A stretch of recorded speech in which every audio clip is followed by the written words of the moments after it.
Perkenalkan Pak, nama saya Philip Giancarlo Soid dengan NIM 11S25037. Pada video kali ini, saya akan mempresentasikan hasil codingan saya pada topik Function and Parameter.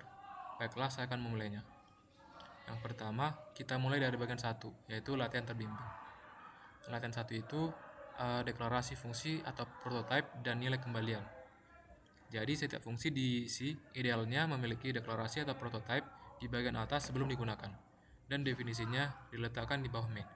Latihan ini menunjukkan fungsi bertipe void atau tidak mengembalikan nilai dan int atau mengembalikan nilai. Baiklah, di sini saya akan menjelaskan codingannya. Oke. Jadi di sini pada bagian awal adalah function prototype, yaitu deklarasi fungsi sapa underscore pengguna dan hitung underscore pengguna i kuadrat.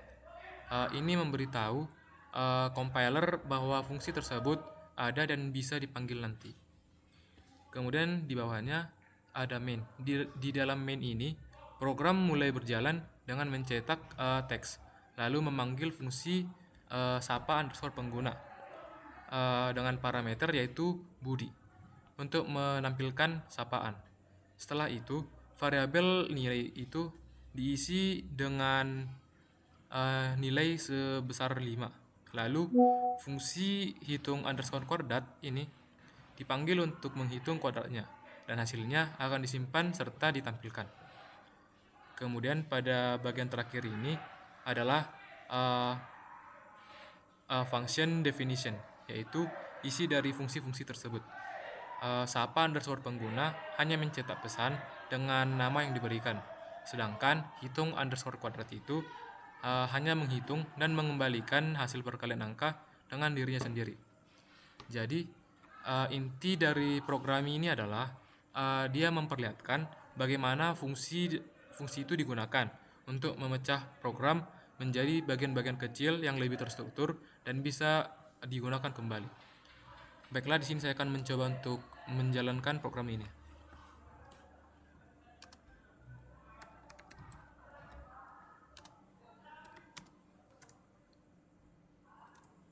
Oke, dapat kita lihat di sini dia menampilkan memulai program. Halo Budi, selamat datang di Praktikum. Kuadrat dari 5 adalah 25. Selesai. Jadi seperti ini hasil dari codingan ini. Baiklah, kita lanjutkan ke latihan kedua. Latihan kedua itu pass by value versus pass by reference. Jadi secara default, argumen dioperasikan secara pass by value atau menyalin nilai, sehingga perubahan di dalam fungsi tidak memengaruhi variabel asli. Untuk mengubah variabel asli, kita harus menggunakan pass by reference dengan mengirimkan alamat memori dan menangkapnya dengan pointer. Baiklah, di sini saya akan menjelaskan bagaimana programnya dijalankan. Jadi di dalam main ini dibuat variabel x yaitu 10 dan y yaitu 20. Dicetak sebagai sebuah nilai awal. Lalu dipanggil sebuah fungsi tukar underscore value x dan y. Jadi di fungsi ini nilai memang ditukar, tetapi hanya pada salinan variabel a dan b, bukan pada variabel asli. Jadi setelah kembali ke main, nilai x dan y tetap tidak berubah. Berikutnya dipanggil fungsi tukar underscore reference. Jadi ini tuh dia mengirim alamat memori menggunakan tanda dan. Jadi fungsi ini dia menerima pointer int a dan b, lalu dia menggunakan di reference yaitu a dan b untuk mengubah nilai asli. Karena yang dimodifikasi itu ialah alamat memori yang sama, maka setelah fungsi selesai, nilai x dan y benar-benar tertukar. Jadi inti dari program ini adalah bahwa pass value itu tidak mengubah data asli, sedangkan pass by reference bisa mengubah langsung variabel asli melalui alamat memori. Baiklah, di sini saya akan mencoba untuk menjalankan program ini.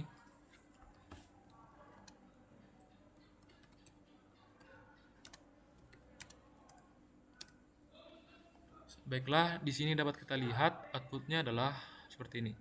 Dalam tukar value A sama dengan 20, B sama dengan 10. Setelah tukar value, X sama dengan 10, Y sama dengan 20. Jadi dia ini ditukar apanya? Yang pertama itu A sama dengan 20, B 10, dia ditukar jadi X sama dengan 10, kemudian Y sama dengan 20. Di bawahnya juga dalam tukar underscore reference. A sama dengan 20, B sama dengan 10. Setelah tukar reference, dia jadi X sama dengan 20, Y sama dengan 10. Jadi seperti itu. Kita lanjut ke latihan berikutnya, yaitu melewatkan array ke fungsi. Saat melewatkan array, bahasa C pada dasarnya melewatkan alamat elemen pertama atau pointer. Ini berarti array diteruskan secara pass by reference secara implisit. Kita bisa menggunakan keyword const agar array tidak tersengaja diubah oleh fungsi. Baiklah, di sini saya akan menjelaskan programnya. Oke. Jadi di sini di dalam fungsi main dibuat array data berisi 1, 2, 3, 4, dan 5. Lalu dia dicetak menggunakan fungsi cetak underscore array. Fungsi ini hanya membaca isi array, jadi dia tidak mengubah, sehingga parameternya diberi const sebagai penanda bahwa data tidak boleh dimodifikasi. Setelah itu dipanggil fungsi ini lipat gandakan array. Jadi fungsi ini dia mengalihkan setiap elemen array dengan 2. Karena array di C sebenarnya dikirim sebagai alamat mirip seperti pointer. Perubahan di dalam fungsi ini langsung mempengaruhi array asli di dalam fungsi main. Terakhir itu array dicetak lagi dan hasilnya sudah berubah menjadi 2 kali lipat dari yang sebelumnya. Jadi inti dari program ini itu array itu di dalam bahasa C dia bersifat seperti pass by reference, sehingga bisa diubah langsung di dalam fungsi. Sedangkan const digunakan untuk menjaga agar fungsi hanya membaca tanpa mengubah datanya. Baiklah, di sini saya akan mencoba menjalankan program tersebut.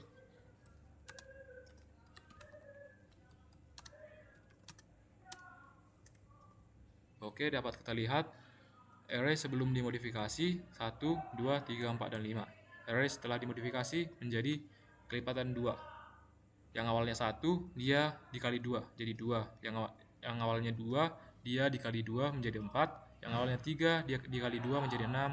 Yang awalnya 4 dia dikali 2 menjadi 8. Dan yang terakhir yang awalnya 5 dia dikalikan 2 menjadi 10. Jadi seperti itu. Selanjutnya kita lanjut pada bagian 2, yaitu tugas mandiri atau problem solving. Pada tugas yang pertama itu kita disuruh untuk membuat kalkulator modular. Jadi di sini kita disuruh untuk membuat sebuah program kalkulator sederhana dengan menu.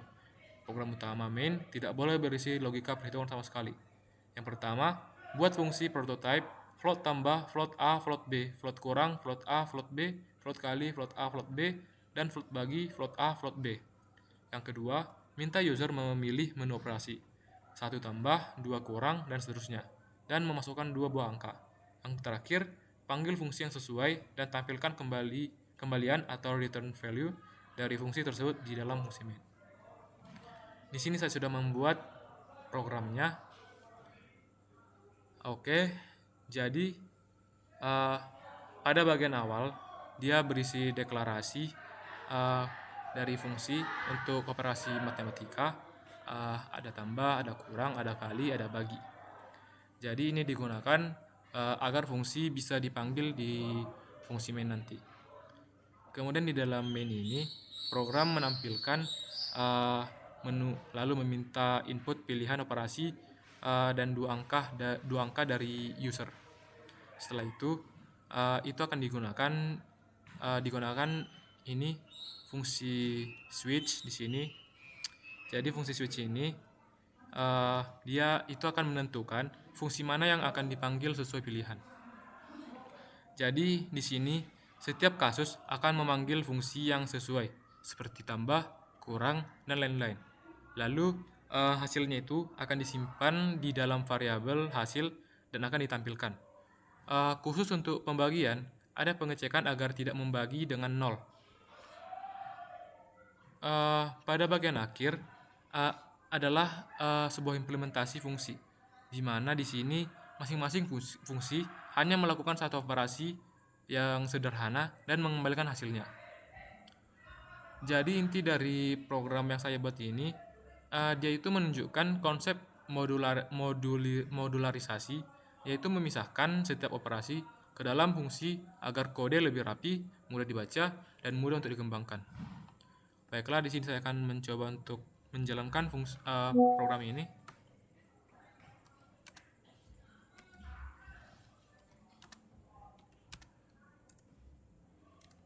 Oke, di sini sudah muncul ya kalkulator modular. Jadi di sini user disuruh untuk memilih yang pertama tambah, yang kedua kurang, yang ketiga kali, dan yang keempat bagi.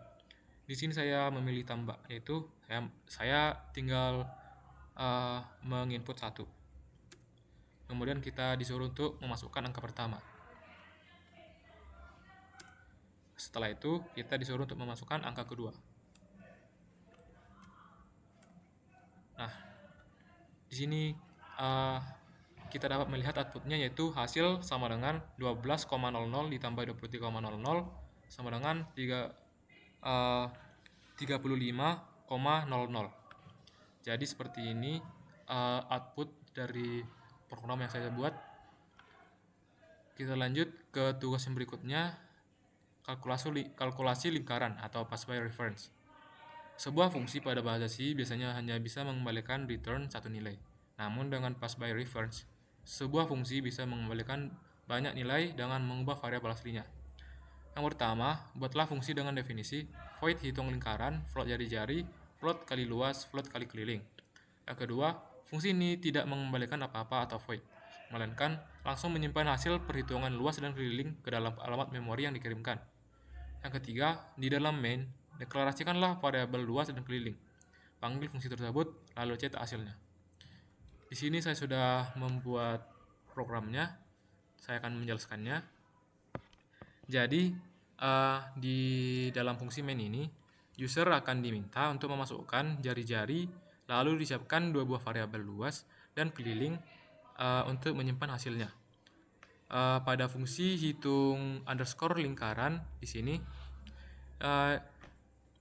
kemudian dia dipanggil dengan mengirimkan nilai jari-jari dan alamat memori dari kedua buah variabel tersebut, yaitu luas dan keliling. Jadi di dalam fungsi, parameter luas dan keliling berupa pointer, sehingga dengan menggunakan luas dan keliling, fungsi ini nantinya bisa langsung mengisi nilai ke variabel asli di dalam main. Perhitungan akan dilakukan menggunakan rumus ini. Rumus yaitu PR kuadrat dan keliling yaitu 2 kali Pi kali R. Jadi setelah fungsi selesai, nantinya nilai luas dan keliling di main sudah terisi dan langsung bisa dicetak.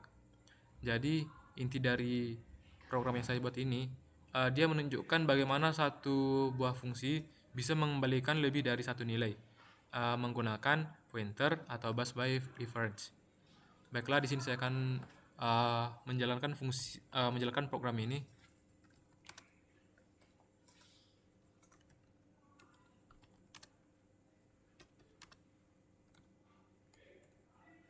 Oke. Kalkulasi lingkaran, masukkan nilai jari-jari. Di sini saya mencoba masukkan itu 10. Oke. Jadi outputnya adalah hasil perhitungan, yaitu luas lingkaran sama dengan 314,00 dan keliling lingkaran sama dengan 62,80. Jadi seperti itu hasil dari program yang saya buat ini. Selanjutnya kita lanjutkan pada tugas yang berikutnya, ada statistic array atau kombinasi array dan pointer. Di sini kita disuruh untuk membuat sebuah program yang mengintegrasikan konsep array sebagai parameter dan pass by reference. Yang pertama, minta user memasukkan 5 buah angka integer ke dalam array. Yang kedua, buat sebuah fungsi tunggal bernama cari underscore statistik yang bertugas mencari nilai minimum, maksimum, dan rata-rata dari array tersebut sekaligus. Yang ketiga, deklarasi fungsi yang diharapkan yaitu void cari statistik, const int r, buka kurung kerawal, int ukuran, int min, int max, float rata-rata. Yang keempat, cetak hasil min, max, dan rata-rata di fungsi main setelah memanggil fungsi tersebut. Di sini saya sudah membuat programnya, saya akan menjelaskannya. Oke, jadi yang pertama itu di dalam fungsi main ini user akan diminta memasukkan 5 buah angka ke dalam array data. Lalu akan disiapkan variabel min, max, dan rata-rata untuk menampung hasil. Di sini pada fungsi cari underscore statistik dia dipanggil dengan mengirimkan array sebagai input dan alamat memori dari min, max, dan rata-rata agar fungsi bisa langsung mengisi hasil ke dalam variabel asli. Jadi di dalam fungsi pertama nilai itu nilai awal dari minimum dan maksimum dia diambil dari elemen pertama array, lalu dia dilakukan looping. Di sini dia akan dilakukan looping untuk membandingkan setiap elemen. Jadi jika misalnya lebih kecil maka jadi minimum, dan jika dia lebih besar dia akan menjadi nilai maksimum. Dan semua nilai dijumlahkan untuk menghitung nilai rata-ratanya. Terakhir, rata-rata dihitung dari total dibagi jumlah data. Lalu semua hasil akan disimpan melalui pointer. Jadi inti dari program yang saya buat ini adalah ini menunjukkan bagaimana cara mengolah array dalam fungsi dan mengembalikan banyak hasil sekaligus menggunakan pointer pass by reference. Baiklah, di sini saya akan mencoba untuk menjalankan program yang saya buat ini.